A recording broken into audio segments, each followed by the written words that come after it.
Hi everyone, today we are going to make a bolognese.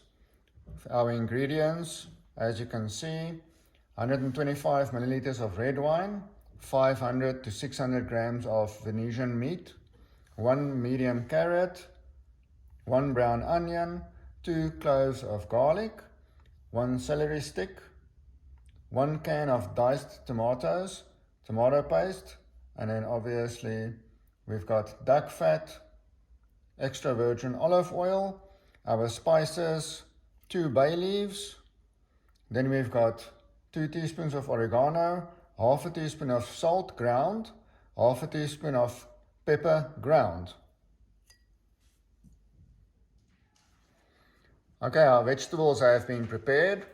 We've diced the onions and the celery, grated the carrots and sliced the garlic.